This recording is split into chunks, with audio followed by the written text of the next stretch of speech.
So protection magic, it's a very vast subject, and it's so vast that I won't be able to talk about it every little different kind of something in this particular video, but I will kind of break it down and dissect it a little bit more than what I did in the basic lesson video about protection magic. So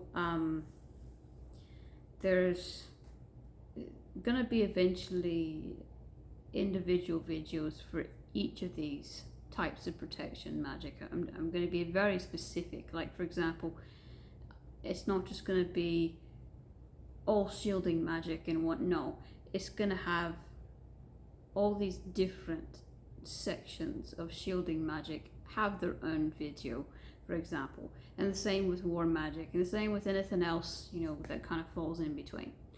So there's a lot of different ways to go about protection magic, like I said, and first we need to start out with just the broad spectrum.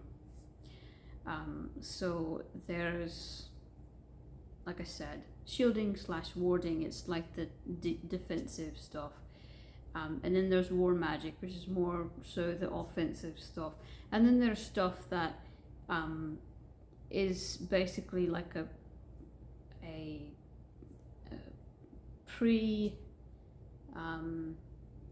like a preventative form of it, where it's just actually like a broad spectrum. If in the event that something comes along that you would need protection for, it's just kind of preventing. It's set up in advance, is what I'm trying to say. It's set up in advance, so there may or may not be a designated threat, but it's just kind of broad spectrum set up in advance for whatever, whenever comes along to, you know. So there are relics and stones and totemic and even raw elemental energies that you can use to create protection, or that just naturally already possess protection. And then there are actual spells that you can do, and it's not as complicated as you might think, because when we talk about spells, a lot of people get stuck on, okay, if it's not in some kind of exact manner of this exact way, then that's the only way. No, the spells, rituals, they have their many different ways to go about the same thing. And so just because that's the only one that you know of doesn't mean that's the only one that exists. Doesn't mean, you know. And a lot of these more barbaric, you know, evil people who don't even have the right to or the permission to use protection magic will do a lot of unnecessary things, a lot of evil, unnecessary things in those spells that just doesn't need to happen to gain protection. I mean, so you can't listen when you talk about spells and rituals. You can't listen to just anyone or anything that you see, that you hear, that you read. That no, you can't just listen to whatever. No. It's best when you do any kind of, and I'll talk about this if I do an entire video, I probably will, on spells. It's best that anytime you do something like that, you're guided through some sort of, you know, either a spirit guardian or totemic or something, someone that is guiding you, telling you what to do, and that you're kind of what we call a hollow bone, but you're not letting them, you know, possess you or anything. But it's best to go about it that way, unless you can really trust your sources on whatever the spell it is that you're doing is what it was actually intended for. Because there's a lot of, unfortunately, false flagging where the words might sound positive, but the intent behind whoever made it was just immense ill intent. You have to really be careful. I actually have an entire video about how not all pagans, or not all people that call themselves pagan, are truly pagan, and it's that warning as to, you know, a lot of these people, they might as well just be Satanists, because they've got ill intent all over the place. And to trust something that somebody else has written, just to blindly trust that's what really gets in with any magic, whatever it is, protection, healing, whatever. So I just want to mention that. But yes, there are specific rituals where you go about something in a very specific way to create some sort of protection magic. There is, like I said, the relics, like the stones, and I mean, not all of them are relics, but what I mean to say is some kind of totemic something, or some kind of stone, or some kind of something. Typically it's well, really always it's from or of nature. So, you know, it could be a claw from something, could be a tooth from something, could be, see what I'm saying? So a horn from something. In order to work with anything like that, any kind of relic like that, you do need to have that sacred permission. I talk about that in a different video. It's very, very important. If you don't have sacred permission, it's not going to work with you. It's going to just keep fighting against you. You're not going to get anything accomplished. That's very important. People really focus on stones, but there's a lot more than just stones that have this kind of protection. And there's nothing wrong with stones, but there's a lot broader spectrum. Stones, I find, really anything actually, I find like that is very picky on who they choose to work with and who they accept. And in paganism, in actually a lot of different indigenous cultures, we see stones as, you know, ancestors. We see them as things that can think and feel, and that have a soul. They have a soul. So even though they don't, you know, move, they still have a soul to them.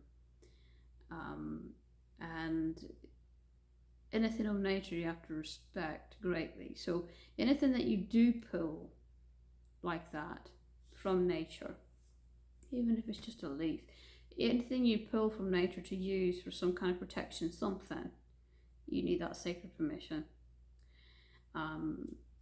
With war magic, actual war magic, you most definitely need sacred permission, because to do war magic to someone or something, if you get that wrong, if you, for example, misjudge somebody to be of ill intent when they're actually innocent, and you get that wrong and you do some kind of war magic, you're going to get threefold for it, for example.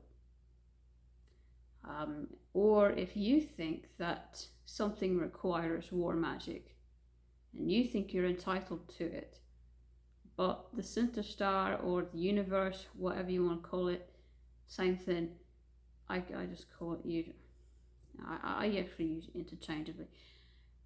If the universe doesn't allow it, and you don't have sacred permission to do it, even though you think you might have a good reason, you're still going to get a threefold for it.